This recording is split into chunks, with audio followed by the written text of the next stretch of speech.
Well, thank you very much. It's a beautiful Sunday in Scotland, and we thought we could cut things short and certainly travel distance, right, by having our meeting here. So we discuss options, and it's an honor to have the President of the European Union with us. Ursula's been really done a terrific job for them, not for us, but she's done a great job. And she's highly respected by us also. And we look forward to talking to see if we can do something. We've had a very good relationship over the years, but it's been a very one-sided transaction, very unfair to the United States. And I think both sides want to see fairness, but it's been a very, very one-sided deal, and it shouldn't be. And so we're here with her very brilliant staff, and hopefully we'll resolve a few issues. But it's a great honor. You know, we just built this ballroom, and we're building a great ballroom at the White House. The White House has wanted a ballroom for 150 years, but they never had a real estate person. You know, no president knew how to build a ballroom. But this just opened, you know, a relatively short time ago, and it's been quite the success. And I think, I was just saying, I could take this one, drop it right down there, and it would be beautiful. This is exactly what they've wanted. But it's an honor to have you at the new ballroom at Turnberry. And thank you very much. Thank you. Thank you very much, Mr. President. Thank you very much for inviting me here. Indeed, it is today about trade between the European Union and the United States. We're together the two largest economies worldwide. Right. If you look at the trade volume, it's the biggest trade volume globally, with $1.7 trillion among us. And if you look at our markets, it's a huge market, 800 million people if you take the United States and the European Union. So I'm very much looking forward to the discussions we will have now.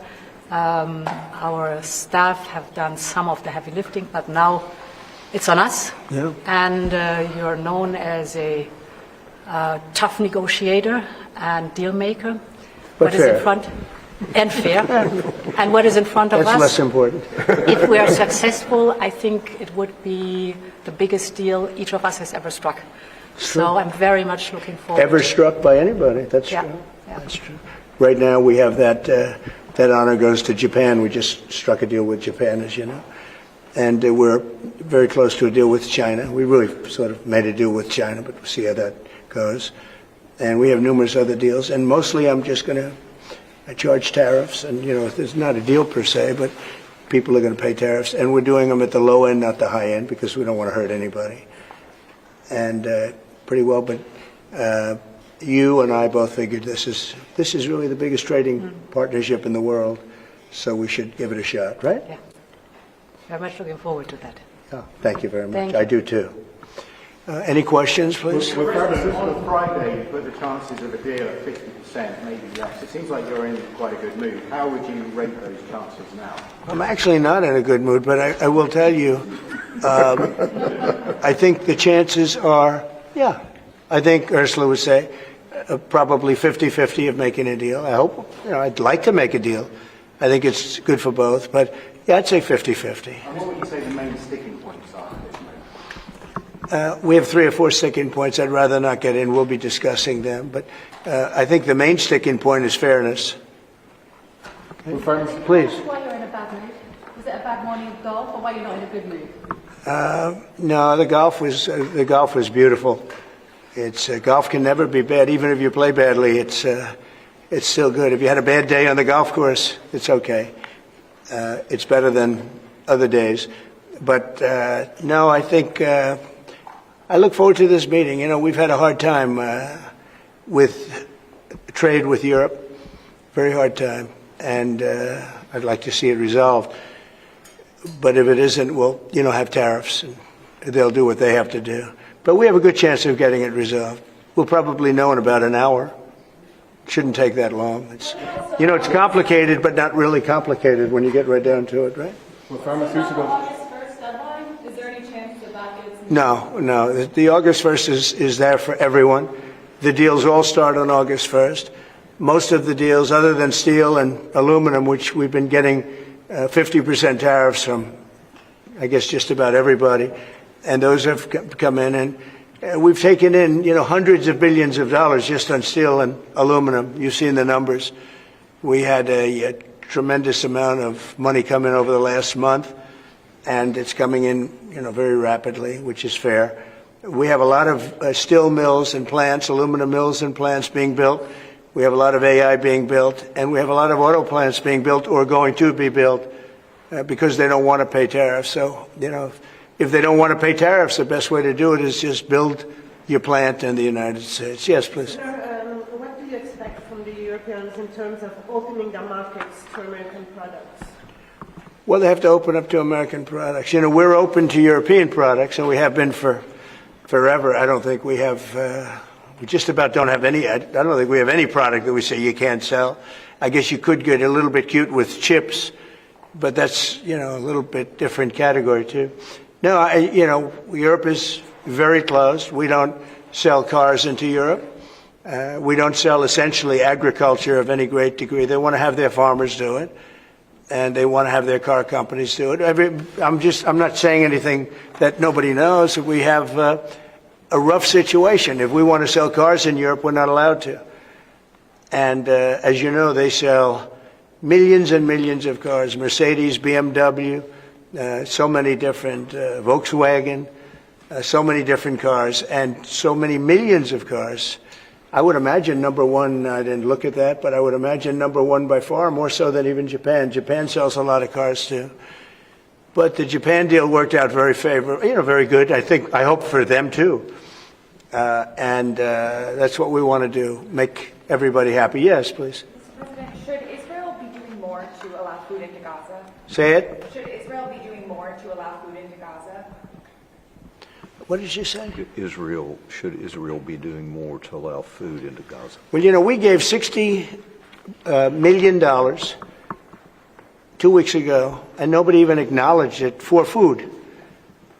And it's terrible. You really at least want to have somebody say thank you. No other country gave anything.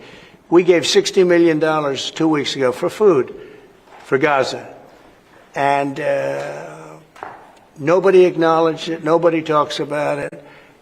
And it makes you feel a little bad when you do that and, you have other countries not giving anything. None of the European countries, by the way, gave. Nobody gave but us. And nobody said, gee, thank you very much. And it would be nice to have at least a thank you.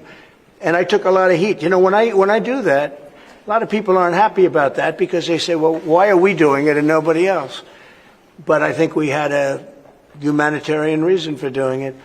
What's going to happen? I don't know. I can tell you that Hamas, as I said would happen, at the end, we've gotten back a lot of hostages, a tremendous number of hostages, most of them. Now we have dead hostages, and the mothers want them back, and we have 20 people approximately, but that are living. But we have a lot of bodies, and the parents want those bodies as much as they would want their child if that child were alive. I met with parents it was so sad. Sir, please get my son back. How is your son doing? Well, he's dead, but they have his body. And it's so important. It's more important. It's almost like more, but it's as important as if the child were living. These people were, they're devastated. And I said, when you get it down to a certain number, you're not going to be able to make a deal with Hamas. Because once they give them up, then they feel that that's going to be the end of them. And what I said is exactly true. They had a routine discussion the other day, and all of a sudden they hardened up. They don't want to give them back. And so Israel's going to have to make a decision. I know what I do, but I don't think it's appropriate that I say, but Israel's going to have to make a decision. Mr. President, when you were in the Middle East, you talked about the images coming out of Gaza and the starving kids. Those images are still going. Many of them are much worse. Thinner children, starving. What do you see or feel when you look at those images today? Well, it's terrible. When I see the children, and when I see, especially over the last couple of weeks, and people are stealing the food, they're stealing the money for the food, they're stealing weapons, they're stealing everything. It's a mess. That whole place is a mess. The Gaza Strip, was given many years ago so that they could have peace. That didn't work out too well. When Israel gave that up, whoever was the prime minister at the time, who I know who it was, but it was not exactly a very clever thing to do, because that was given so that they finally have peace, and it's actually made the situation worse. But we'll see what happens. I think Iran is acting up. I think that we have a lot of people we have Venezuela acting up in a different way. They continue to send people that we rebuff to our border. They continue to send drugs into our country. Venezuela, they've been very nasty, and we can't let that happen. But we have other countries too. We do have, and this is just getting a little off subject, but we have now the safest border we've ever had. And I think in many respects we probably have the most successful, and I say it all the time, every leader, when I went to NATO the other day, every leader said, you have the hottest country in the world. We have the hottest country in the world now. We're taking in hundreds of billions of dollars. We have the highest stock market we've ever had. We have the best numbers we've ever had. But we have hundreds of billions of dollars pouring into our country. And I think it's the hottest. And by the way, 1 year ago, our country was dead. We had a dead country because of an incompetent president and incompetent Democrats. All they know how to do is talk and think about conspiracy theories and nonsense. If they'd waste their time talking about America being great again, it would be so much nicer, so much easier, be very successful. But we were a dead country, and now we have the hottest country anywhere in the world. Yeah, any other questions? President Trump, on this particular deal, if you manage to do a deal today, will that be the end of the matter, or could there be more tariffs coming, particularly on pharmaceuticals? No, if we do a deal today with the European Union, that will be the end of it. Yeah, we'll go, I guess, a number of years at least before we have to even discuss it again. No, that would be the end of it. And this is the biggest deal. People don't realize this is bigger than any other deal. We have great countries. I'm familiar with many of them. So are you. And this is really the biggest deal. I guess we're the biggest out there, and they're the second. And when we come together, this will be the biggest deal. If that happens, and it could happen, should happen. Okay?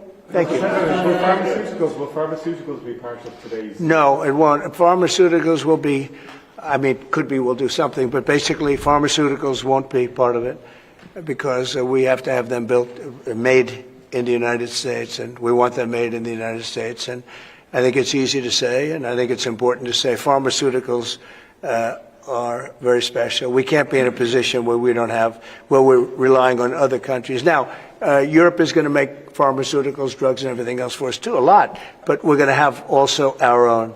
A question for President von der Leyen, please. Yes. Can you give your assessment of what you feel the chances are of the deal? The President just talked about a 50-50 chance, and the biggest obstacle being fairness. What would you say are those things for you? I think the President is right. We have a 50 to 50% chance to strike a deal. And indeed, it is about rebalancing. So you can call it fairness, You can call it rebalancing.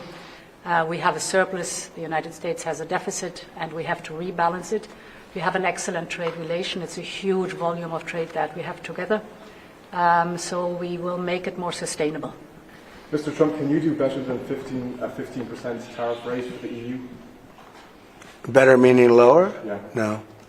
Mr. President, to return to Gaza, you're going to meet the British Prime Minister tomorrow. He's going to ask you to consider again peace talks between Israel and Hamas. Are you now saying there is no point in trying to... Well, we're meeting about a lot of things. We have our trade deal, and it's been a great deal. It's good for them and good for us, I think. The UK is very happy. They've been trying for 12 years to get it, and they got it, and it's a great trade deal for both. It works out very well. But we'll be discussing that. I think we're going to be discussing a lot about Israel. They're very much involved in terms of wanting something to happen. He's doing a very good job, by the way. Also in Gaza, sir, did you speak with Prime Minister Netanyahu this weekend about getting more aid into Gaza? I talked to him, yeah, I did. I talked to him about a lot of things. I talked to him about Iran. I think Iran's been very nasty with their words, with their mouth. I think they've been very nasty.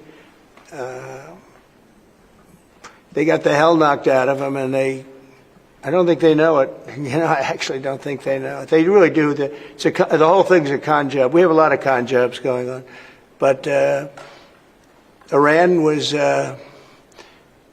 beaten up very badly, for good reason. We cannot have them have a nuclear weapon. But they still talk about enrichment. I mean, who would do that? You just come out of something that's so bad, and they talk about, we want to continue enrichment. Who would say that? How stupid can you be to say that? So we're not going to allow that to happen. We're not allowing that to happen. Did you talk about more aid into Gaza? Will I do more aid? Yeah. The U.S. is going to do more aid for Gaza, but we'd like to have other countries participate. We're going to mention that to the European Union today. That's an international problem. It's not a U.S. problem. It's an international problem. And we're giving a lot of money and a lot of food and a lot of everything. If we weren't there, I think people would have starved, frankly. They would have starved. And it's not like they're eating well. But a lot of that food is getting stolen by Hamas. They're stealing the food. They're stealing a lot of things. You ship it in and they steal it. Then they sell it. On Friday you said that Europe is being crushed by mass migration, and I wonder whether your friends on this side of the room agree with you on that. Well, I'd let you respond to that if you'd like. So we have been working intensively on the topic of irregular migration. And we have, from the very beginning, said that migration is a European challenge that needs a European answer. As Europeans, we will fulfill our international obligations, as we've done in the past, also in the future. But we, as Europeans, are the ones who decide who comes to the European Union and under what circumstances, and not the smugglers and traffickers. That's the principle in which we are working. Dream big. I will say this, they did ask me when I got off the plane, immigration, Europe has a tremendous problem, and we do too, but we've sealed our borders. We have nobody coming in, and we have hundreds of thousands of people being taken out, and the bad ones first, and I think we're doing a very good job of that. But it literally registered 0 people last month. You probably saw that, nobody. And Europe has a very similar problem. I think they're going to end up in the same place. You might as well go there quicker. And the other thing I say to Europe, we will not allow a windmill to be built in the United States. They're killing us. They're killing the beauty of our scenery, our valleys, our beautiful plains. And I'm not talking about airplanes. I'm talking about beautiful plains, beautiful areas in the United States. And you look up and you see windmills all over the place. It's a horrible thing. It's the most expensive form of energy. It's no good. They're made in China, almost all of them.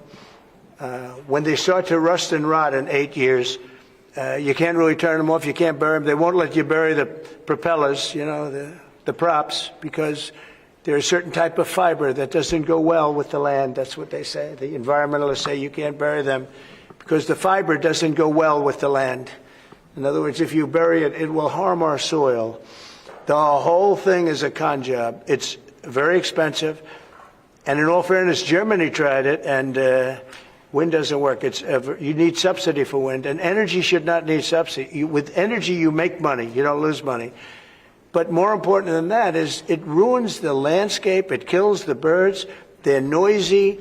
You have a certain place in the Massachusetts area that over the last 20 years had 1 or 2 whales wash ashore, and over the last short period of time, they had 18, okay? Because it's driving them loco. It's driving them crazy. Now, windmills will not come. It's not going to happen in the United States. And it's very expensive. And I would love to see. Today I'm playing the best course, I think, in the world, Turnberry. Even though I own it, it's probably the best course in the world, right? And I look over the horizon and I see 9 windmills. It's like great. At the end of the 18th, I said, isn't that a shame? What a shame. You have the same thing all over Europe in particular. You have windmills all over the place. Some of the countries prohibit it, but people ought to know that these windmills are very destructive. They're environmentally unsound, just the exact opposite. Because the environmentalists, they're not really environmentalists, they're political hacks. These are people that, they almost want to harm the country. But you look at these beautiful landscapes all over the world. Many countries have gotten smart. They will not allow it. They will not. It's the worst form of energy, the most expensive form of energy. But windmills should not be allowed. Okay.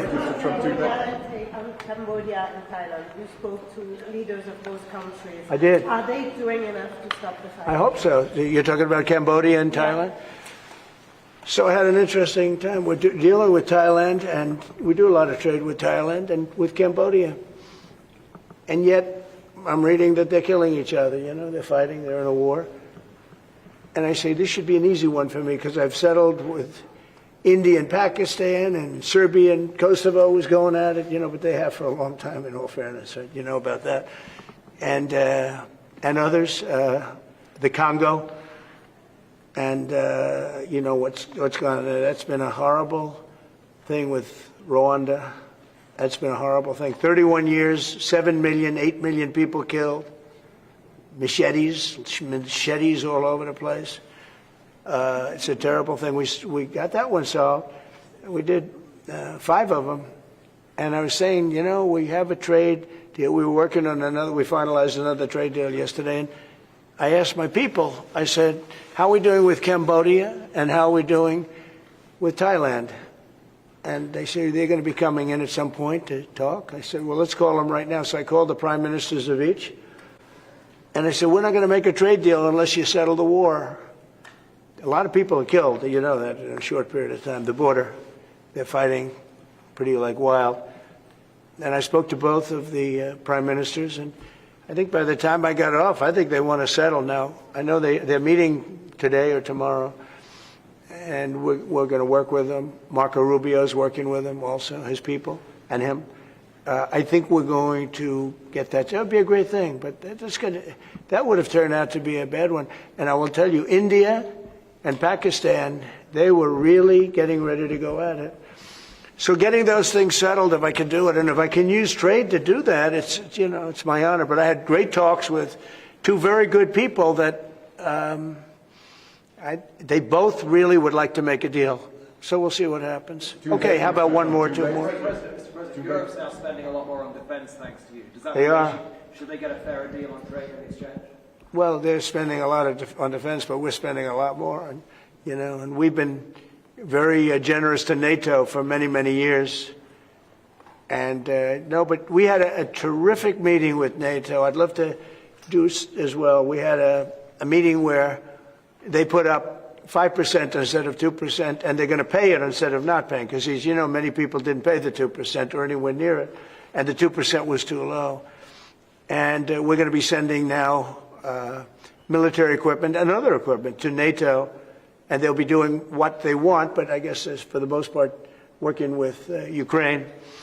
But we had a fantastic meeting. I guess it's now almost 4 weeks ago.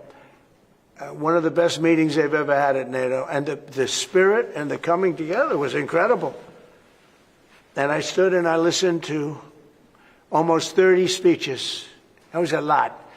And I was really late, and I had to leave, but I didn't want to leave before those last 10 spoke, because they'd go home and they'd tell their wife, Trump left. And they were so nice to the United States. They were all mentioning the United States, and me, but they were mentioning the United States to be here. It's such an honor, et cetera. And I thought it would have been inappropriate. But I did stay. It was very hard, because I was extremely late for something else that was, pretty important. And we had a tremendous NATO meeting. I'm sure you heard that too. Yep. It was great. There's some great people that you deal with on 2 fronts, right? But you deal with on primarily the trade front. But I will tell you, they came together, and the relationship is really good. That was it's an interesting question, because you probably have reported it that way. It really, we came together, and they went from 2% to 5%, which nobody would have thought that was even, who would even think that? Because they didn't want to be at 2%. All of a sudden, they're 5%. And that's the right number. And so it was a great honor. I got to know the heads of those countries really very well at that meeting almost a month ago. Okay? Thank you very much, everybody. We'll let you know what's happening. Will you be visiting your Irish golf course anytime soon, Doonbeg? I will. I love Doonbeg. I'll go. Not in the Strip, but I'll go soon. Okay? Thank you very much. Thank you. Thanks, guys.